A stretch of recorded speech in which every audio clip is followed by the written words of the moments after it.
오늘 하나님의 말씀은 사사기 8장 22절부터 35절 말씀입니다. 그때 이스라엘 사람들이 기드온에게 이르되 당신이 우리를 미디안의 손에서 구원하셨으니 당신과 당신의 아들과 당신의 손자가 우리를 다스리소서 하는지라. 기드온이 그들에게 이르되 내가 너희를 다스리지 아니하겠고 나의 아들도 너희를 다스리지 아니할 것이요 여호와께서 너희를 다스리시리라 하니라. 기드온이 또 그들에게 이르되 내가 너희에게 요청할 일이 있으니 너희는 각기 탈취한 귀고리를 내게 줄지니라 하였으니 이는 그들이 이스마엘 사람들이므로 금 귀고리가 있었음이라.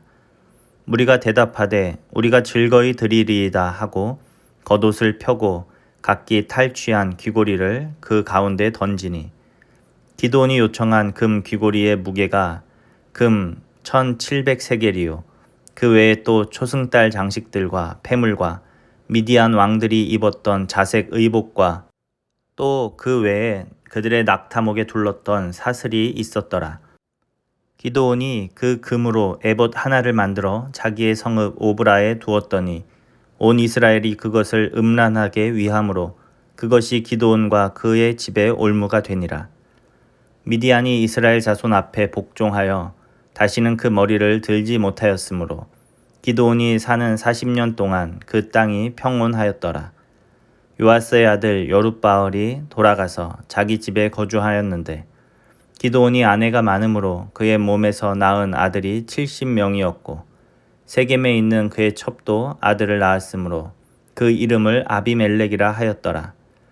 요아스의 아들 기드온이 나이가 많아 죽음에 아비에셀 사람의 오브라에 있는 그의 아버지 요아스의 묘실에 장사되었더라.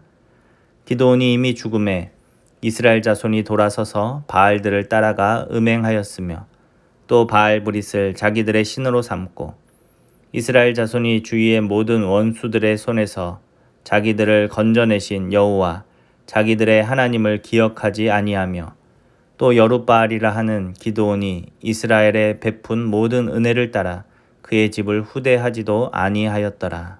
아멘. 오늘 하나님 말씀의 제목은 하나님이 왕이심을 기억하라 입니다. 기드온은 300명의 용사들과 함께 미디안의 13만 5천 명의 연합군을 상대로 승리하였습니다. 이것은 전적인 하나님의 은혜였습니다. 그런데 이스라엘 백성들은 하나님께 영광을 돌리는 것이 아니라 기드온의 공로를 치하하며 그를 왕으로 추대하려고 합니다. 그런데 기드온은 이스라엘 백성들의 요구에 응답하지 않습니다.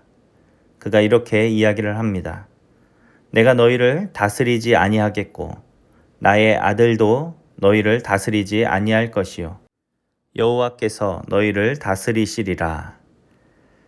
기드온이 백성들에게 이렇게 말을 하면서 오직 하나님만이 이스라엘의 왕이심을 고백하고 있습니다. 그런데 문제는 무엇입니까? 기드온의 이런 고백과 기드온의 그 삶에는 괴리가 있었다라는 것입니다. 기드온은 왕이 되어달라는 백성들의 요구에는 말로써 거절하고 있지만 그러나 오늘 본문을 보면 그의 행동은 이방들의 왕과 똑같은 모습을 하고 있음을 우리가 보게 되는 것입니다. 그는 백성들에게 금과 패물을 받습니다. 그리고 또 왕의 옷을 그가 가져갑니다. 그리고 이방 왕들이 많은 아내를 두었던 것처럼 그도 역시 많은 아내들을 두게 되고 또 자녀의 이름을 아비멜렉이라고 짓기도 합니다. 여기서 아비멜렉이라는 이 이름은 내 아버지는 왕이시다라는 뜻입니다. 그러니까 기드온은 자기가 스스로 왕이다라고 말은 하고 있지 않지만 그의 삶을 보면 그가 곧 이스라엘의 왕인 것처럼 그렇게 행동하고 있다라는 것이죠. 그리고 그는 더 나아가서 자신이 백성들로부터 받은 그 금으로 제사장의 옷인 에봇을 만들어 자기 성읍에 두게 됩니다. 그리고 이것을 온 백성들이 우상처럼 섬기도록 은근히 조장을 하게 되죠. 이것은 백성들이 기드온의 에봇을 섬기면서 결국은 기드온을 우상처럼 섬기고 또 따르게 되는 것을 말하는 것입니다. 이처럼 말로는 하나님이 너희를 다스리실 것이다 라고 기드온은 말하였지만 정작 그는 스스로 왕과 같은 모습으로 이스라엘 백성들을 대하고 있었다라는 것입니다. 그리고 더 나아가 그는 이스라엘의 또 다른 신이 되어버린 것입니다.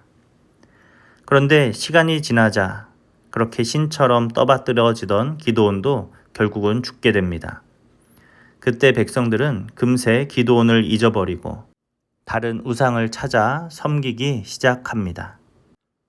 기드온은 스스로 왕이 되지 않겠다라고 말하였습니다. 그러나 그는 행동으로 내가 왕이다라고 말하고 있습니다.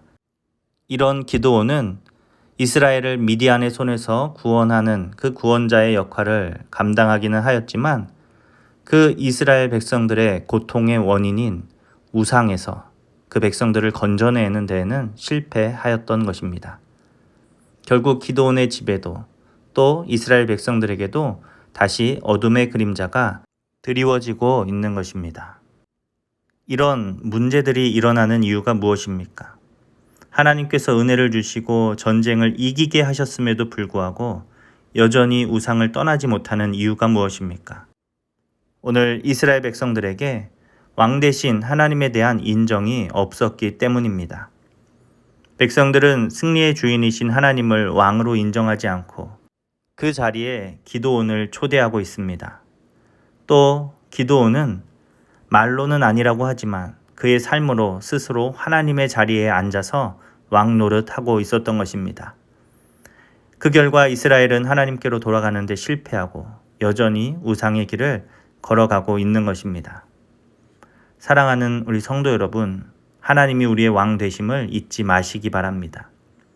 하나님이 나의 왕이심을 고백할 때 우리는 헛되이 사람을 높이지도 않을 것이고 또 말과 행동을 달리하면서 교만하게 살지도 않을 것입니다. 우리가 높이고 섬길 분은 오직 하나님 한 분이십니다.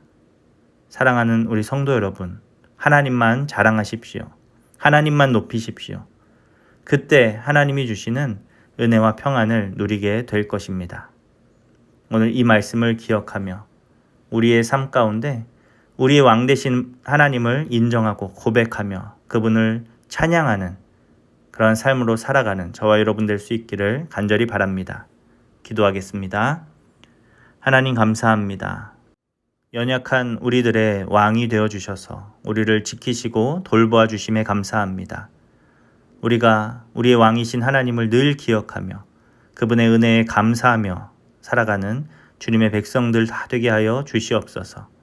그래서 늘 겸손하며 또 하나님만 높이는 주님의 자녀로 살게 하여 주시옵소서. 감사드리며 예수님의 이름으로 기도합니다. 아멘.